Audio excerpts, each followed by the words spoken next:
Lucky Mo was no ordinary pig, and he knew it. He stepped out on the runway. There was a blue ribbon hanging from his neck. Lights flashed all around him. He bowed to the cameraman. Lucky Mo, magnifico.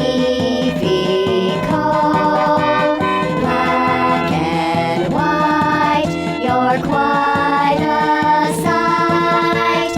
All the world shall see you now. Come and take a bow. Here he comes, the best of show.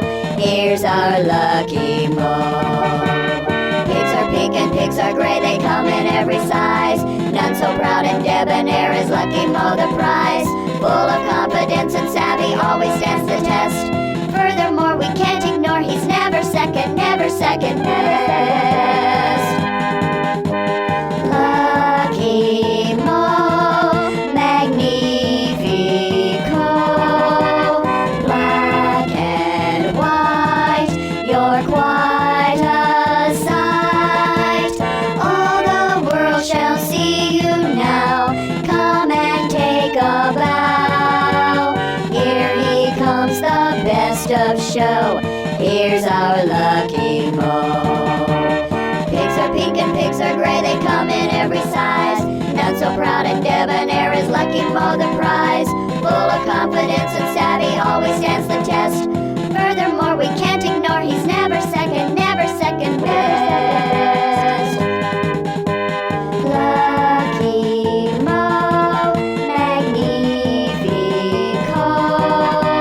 Black and white, you're quite a sight. All the world shall see you now. Come and take a bow. Here he comes, the best of show. Here's our Lucky Mo. Here's our Lucky Mo. Here's our Lucky Mo. Mo, the runt of the litter, fought with his bigger brother and sister pigs for food and attention. Mo, the champion, took his battle to the stage, becoming a world champion pig. Everyone loved Mo and treated him like a king. But Doc poked and prodded Mo in the most embarrassing places. Mo thought he was being treated like a dog. I am a champion pig, the greatest of them all. He is the greatest of them all. I deserve the best, the very finest stall. He gets the finest stall. They treat me like a king, they come whene'er I call. They come, they run when he calls.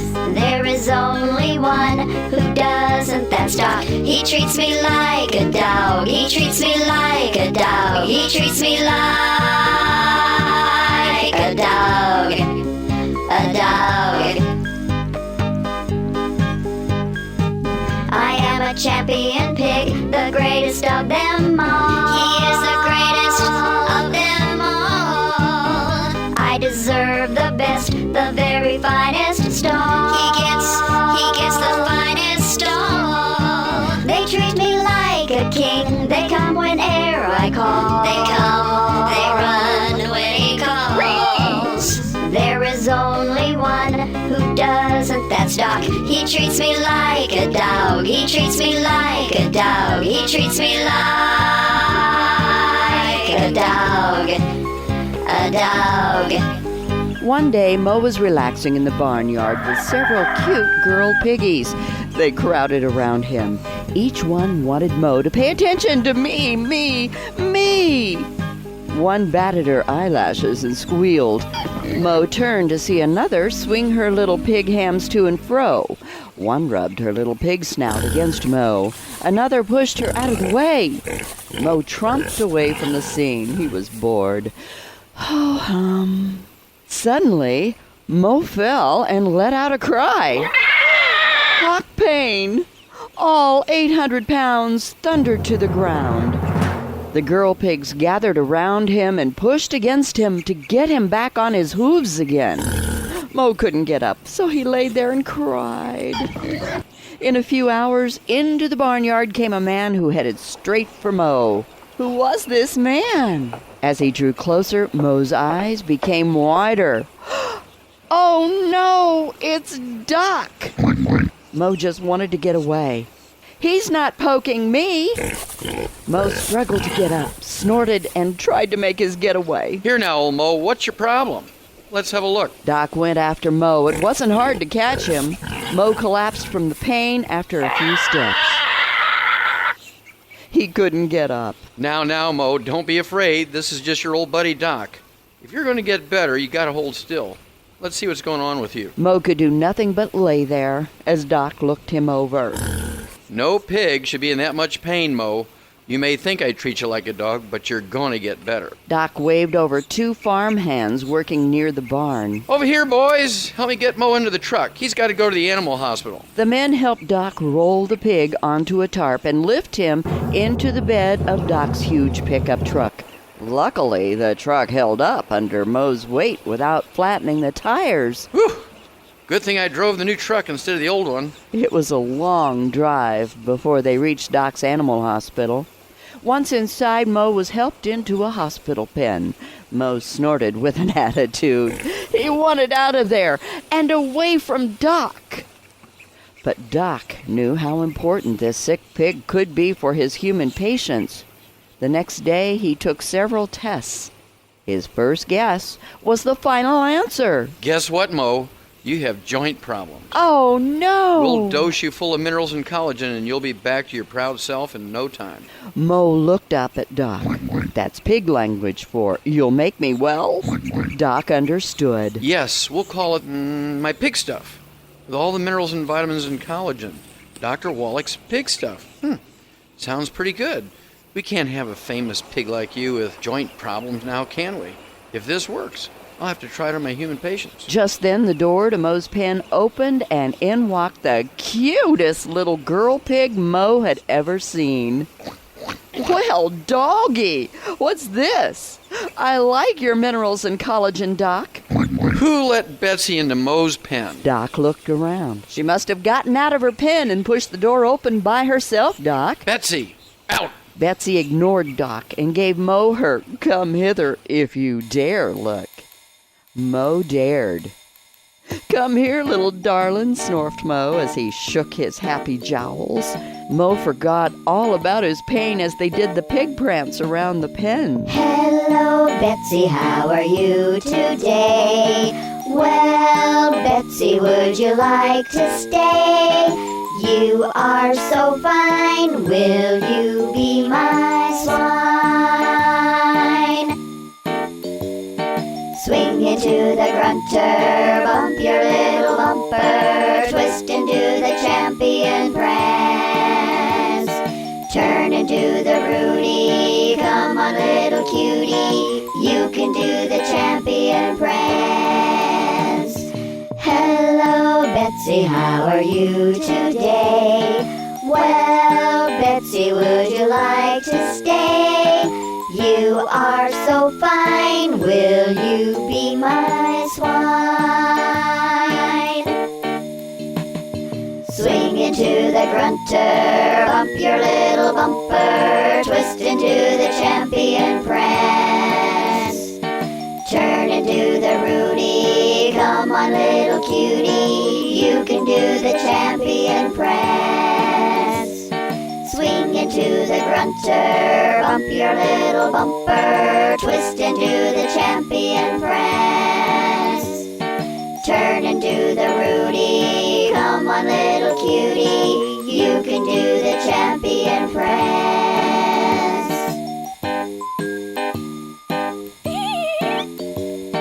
You can do the champion prance. Doc watched their dance and smiled. When they were finished, Betsy was escorted outside, leaving poor Mo behind. Betsy stopped, turned, and looked back. Mo raised his head. Betsy fluttered her eyelashes, then slowly trotted off, swinging her hams.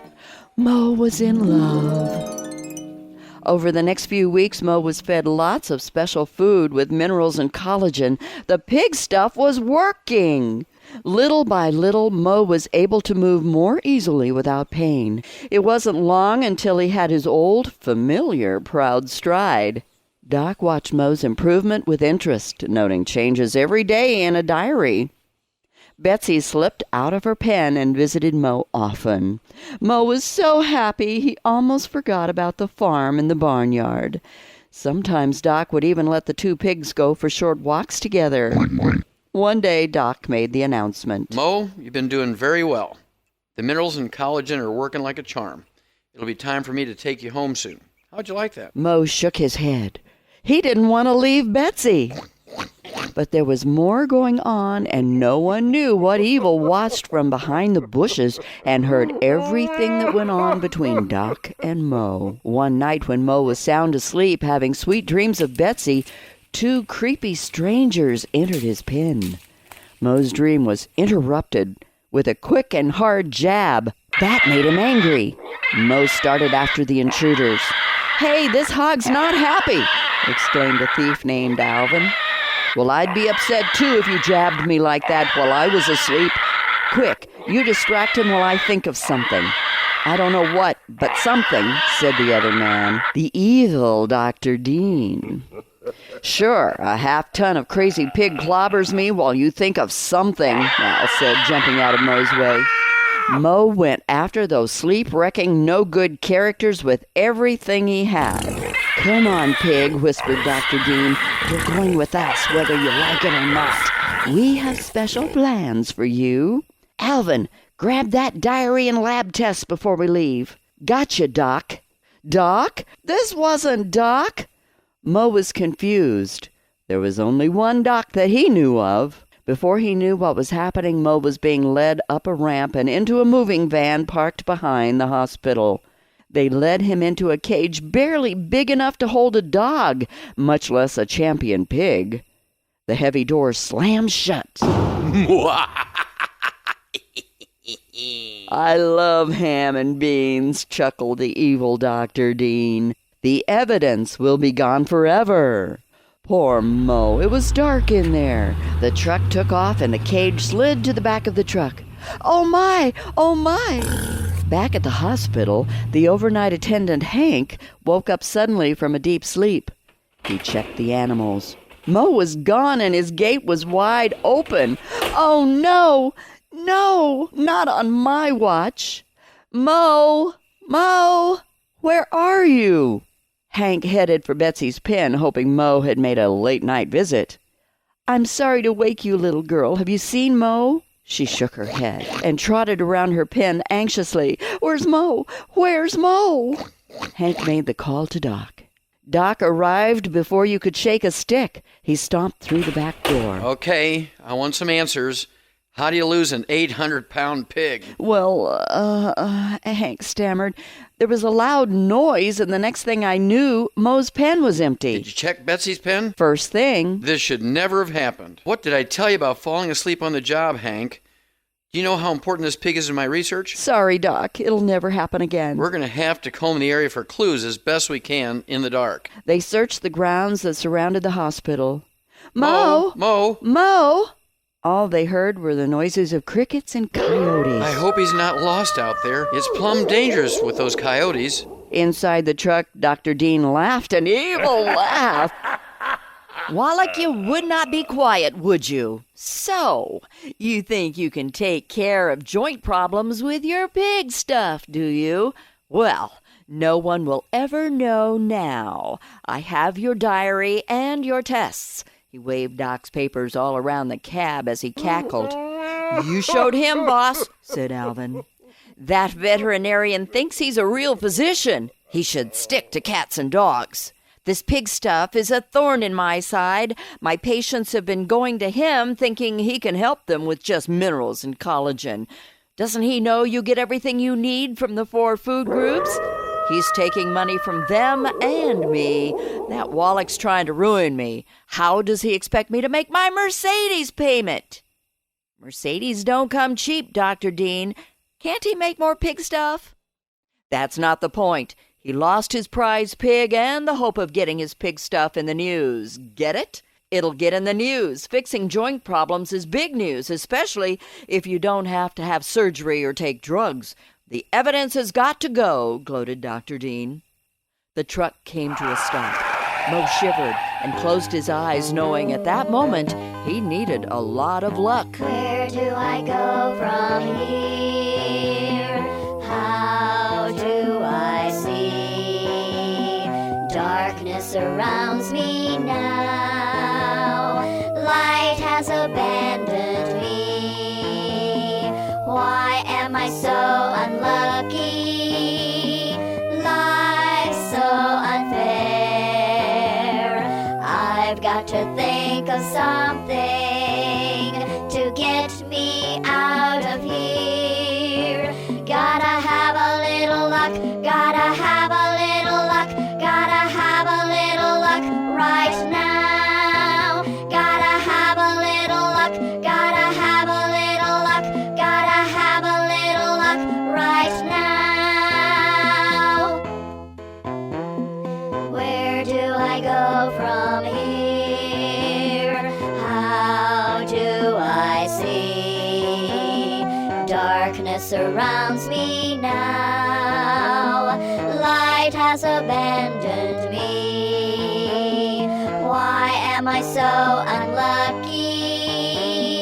Life's so unfair. I've got to think of something to get me out of here. Gotta have a little luck, gotta have a little luck, gotta have a little luck right now. Gotta have a little luck, gotta have a little luck, gotta have a little luck right now. Gotta have a little luck, gotta have a little luck, gotta have a little luck right now. Gotta have a little luck, gotta have a little luck, gotta have a little luck right now. Dr. Wallach was determined to find his missing prize pig. Looks like somebody wanted to get away in a hurry. Look at this, Hank. Fresh tracks, and they're from a heavy vehicle. Doc turned the flashlight on the tracks and followed them. They went that way. Doc and Hank jumped into Doc's truck and took off after the pignappers. Doc called the sheriff on his mobile phone. Kidnapping a champion pig is a federal offense. Call the FBI. Call the CIA. That pig is worth much more than the Mona Lisa. Doc, settle down, said the sheriff. It's only a pig, a pig. It's not a child. Besides, how do you know he's been pignapped? Doc heard laughter in the background. This is serious. What's the matter with you? This is a very important pig. Doc, let us know when you need us for something important, like supper at your place. Ham and beans and cornbread sounds good. Doc was disgusted as he hung up the phone. They're not going to help with this. It's up to us, Hank. We've got to find that pig. Meanwhile, Moe's hope for escape was dying. Dr. Dean and Al slid the cage out of the truck and placed it in front of a huge bonfire. Al got busy rigging a spit nearby. Well, this will be a fine dinner. We should have invited friends. There's plenty to go around, said Al. You missed the point, said Dr. Dean. I'm finally getting back at Wallach by hitting him where it hurts most, by getting rid of his research. Yeah, boss. Did you bring the beans? Said Al as he smacked his lips. Mo frantically searched for a way out.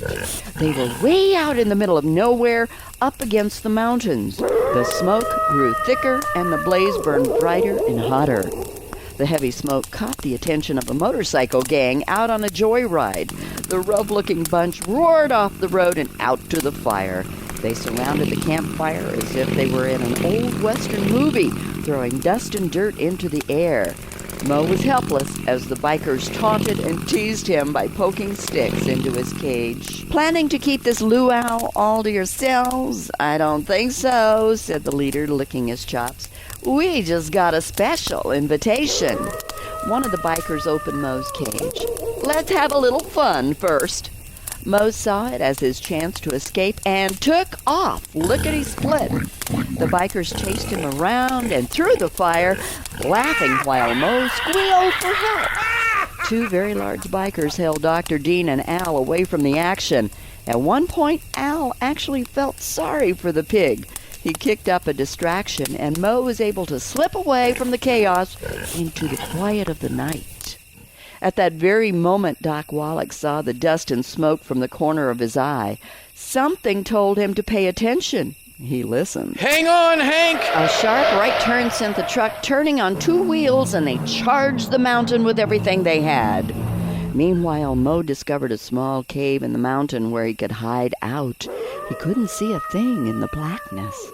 He backed into a corner where he could feel safe until morning light. A scream broke the silence and scared Mo out of his skin. All 800 pounds jumped straight up off the ground. He had backed into the lair of an old mountain lion. You never heard such a ruckus as was heard that night in that mountain. The sound carried in every direction. Doc heard it, the bikers heard it, Dr. Dean and Al heard it, and they all took off in the direction of the noise. Headlights into the cave from the bikes, the moving van, and Doc's truck revealed a pig and the mountain lion in a standoff. Mo's fighting prowess he learned from Piggyhood paid off. He wasn't about to let this old mountain lion get the best of him. The bikers clapped, hollered, and whistled. The lion became a blur as it took off through the crowd, driven by the noise. Mo stood proud in the spotlight as if he had just won the heavyweight championship. "Man, what a lucky pig!" yelled one of the bikers. Doc pushed his way through the crowd to examine Mo. Seeing that all was okay, he turned to the crowd. Who's responsible for this? He searched the crowd with his eyes and caught the sight of Dr. Dean cowering behind Al. Dean? So this is your doing. Why, I oughta... He took off after Dean and landed a few punches to his nose, making it bleed. Hank grabbed Doc and held him back. "Now, Doc, Mo is okay. Let the police take it from here. You could hurt someone." Well, that's what I intend to do. Doc went after Dean again, only to find that Dean had been carried off by the bikers and tied up in the bed of the moving van. The bikers were so impressed by Mo's courage and Doc's dedication that they escorted Doc, Hank, and Mo straight to the police station, where they dropped off Al and Dean. Back at the hospital, there was a reunion between Mo and Betsy. Betsy was so happy to see Mo, she skirted his every move. Mo loved that. He felt like a king again. Doc could treat him like a dog, all he wanted, because he would never be angry at Doc again. Mo, you seem to be happy now. That evil Dr. Dean and his buddy will be in the hoosegow for some time, and so you're safe. He won't try that again. How would you like to take Betsy home with you? How about you, Betsy? Would you like to live on a farm? You're a great pig nurse, but I think you'd be much happier with Mo. What do you say? The two pigs looked at each other, then back at Doc. They both nodded and agreed. They nuzzled each other. Doc found his pig stuff diary in the front of the van, along with some research papers he had been reading on different types of colloidal minerals. Mo's joint problems got much better, and Doc gave the pig stuff to his human patients. More and more people came to Doc for help as they told their friends. Many complained that he treated them like dogs, but they didn't mind too much because they got better. To this day, Dr. Wallach still calls his formula pig stuff in honor of Lucky Mo, who really was lucky after all. Lucky Mo woke up one day, he fell right on his bum. He couldn't walk, he couldn't strut, he never felt so dumb. Dr. Wallach came along with minerals and collagen. It wasn't long till Mo was up and running round again, round again. Lucky Mo went from lame to fame now. That's how Dr. Wallach's pig stuff got its name now. Lucky Mo went from lame to fame now. That's how Dr. Wallach's pig stuff got its name. Lucky Mo woke up one day, he fell right on his bum. He couldn't walk, he couldn't strut, he never felt so dumb. Dr. Wallach came along with minerals and collagen. It wasn't long till Mo was up and running round again, round again. Lucky Mo went from lame to fame now. That's how Dr. Wallach's pig stuff got its name now. Lucky Mo went from lame to fame now. That's how Dr. Wallach's pig stuff got its name.